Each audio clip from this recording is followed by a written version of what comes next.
Episode 5. Memikirkanmu, Clara memutuskan untuk langsung pulang ke rumah dan masuk ke dalam kamar.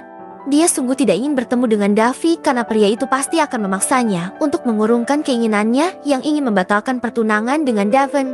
Clara merasa jika Davy ini bukanlah kakak kandungnya karena Davy tahu jika dia tersiksa dengan perjodohan itu. Akan tetapi Davy malah tidak mau mendukungnya. Davy tahu jika dia memang mencintai Devon sangat besar, tetapi Davy juga tahu kalau Devon sudah berselingkuh dengan memacari seseorang wanita yang bernama Eliana. Seharusnya Davy marah besar dengan hal itu. Tetapi entah kenapa Davy hanya diam saja, bahkan malah marah ketika Clara membatalkan perjodohan itu. Dasar kakak kandung laknat. Kukira dia memang bukan abang kandungku. Seharusnya Davy itu kecewa kalau tahu adiknya disakiti terus. Bukan malah membujuk Devon untuk tidak membatalkan perjodohan ini. Lalu apa untungnya buatku jika Davy saja tidak mau memberikan cintanya untukku? Yang ada aku harus makan hati setiap hari melihat kemesraan dia dengan Eliana, si wanita centil yang disukai oleh Devon. Padahal menurutku dia juga tidak terlalu cantik masih.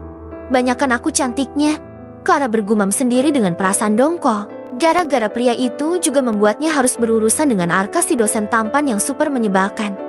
Sekarang Clara harus menjadi kacung Arka selama 6 bulan ke depan. Seandainya saja dia tidak memilih Arka sebagai pria yang akan dia ajak one night stand, pasti semua ini tidak akan terjadi. Lebih baik aku mandi dan tidur.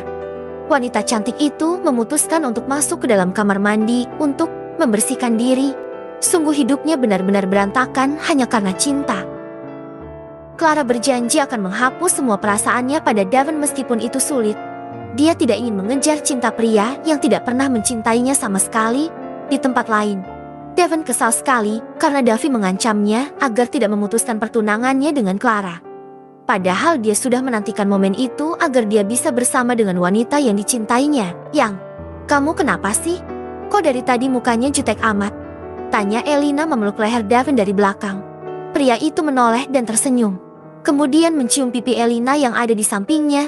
Enggak apa-apa. Lagi banyak pekerjaan aja. Beberapa hari ini keuntungan perusahaan sedang menurun, jawab Devon tersenyum tipis. Elina mengerucutkan bibirnya. Padahal aku lagi pengentas blended keluaran terbaru. Devon mendesah pelan. Entah kenapa lama-lama dia merasa jika Elina semakin boros, padahal baru 2 hari yang lalu wanita itu meminta sepatu dengan harga selangit.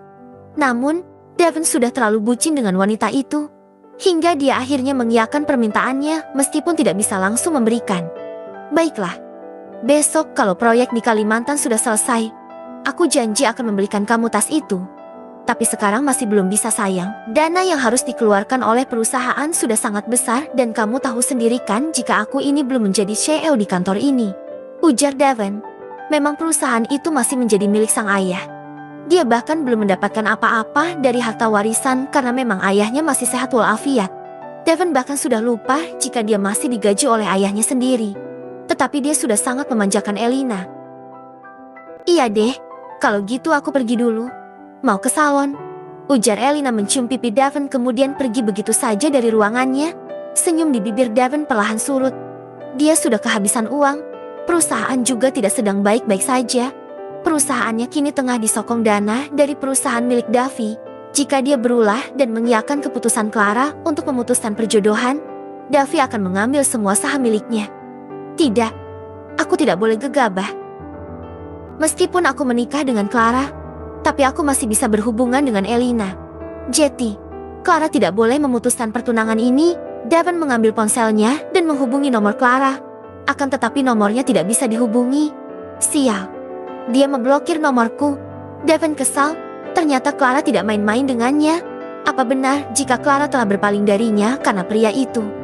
Keesokan paginya,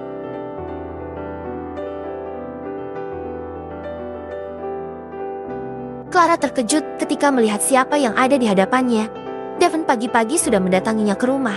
Jika dulu dia pasti akan sangat senang, sekarang Clara benar-benar muak.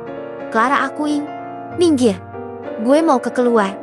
Clara mendorong tubuh Devon dan langsung berjalan cepat menuju mobilnya. Clara merasa ada yang aneh dengan sikap Devon. Kenapa pria itu sekarang jadi seperti ini? Dulu ketika Clara masih mencintainya, dia harus menelepon Devon berkali-kali baru pria itu datang ke rumahnya. Atau terkadang dia meminta tolong Davy untuk membuat Daven menurut. Akan tetapi, kenapa sekarang pria itu seakan-akan tidak ingin berpisah darinya? Sebenarnya apa yang sedang Daven rencanakan? Clara sejak tadi sudah merasa kesal. Sekarang kekesalannya bertambah 2 kali lipat saat tiba-tiba Arka mendatanginya setelah selesai mata pelajarannya. "Sayang, jangan lupa nanti malam," ujar Arka dengan lantang.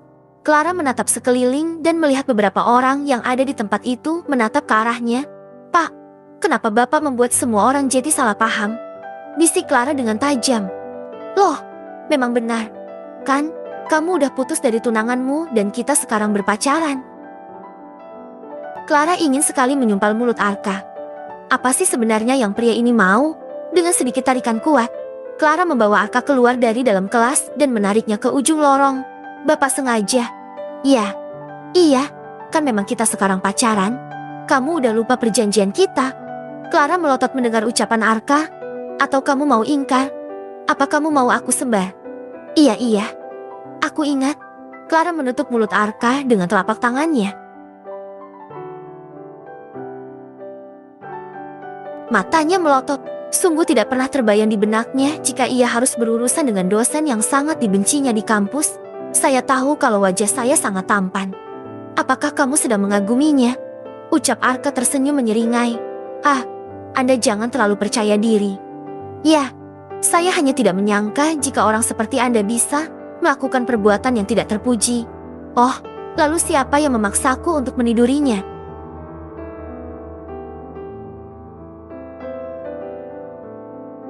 "Bahkan ketika aku sudah menolak dengan tegas, dia mengancam akan mencari pria lain." Clara mengepalkan tangannya. Kalau diingatkan lagi, tentu saja dia merasa sangat kesal. Arka benar-benar membuatnya tidak berkutik. Seharusnya gadis perawan sepertimu tidak perlu pergi ke klub malam dan mencari pria random untuk kau ajak one night stand. Untung saja pada waktu itu ada aku, ujar Arka.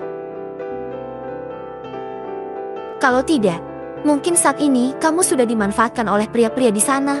Lanjutnya, Clara langsung menoleh dan menatap pria itu dengan tatapan yang tajam.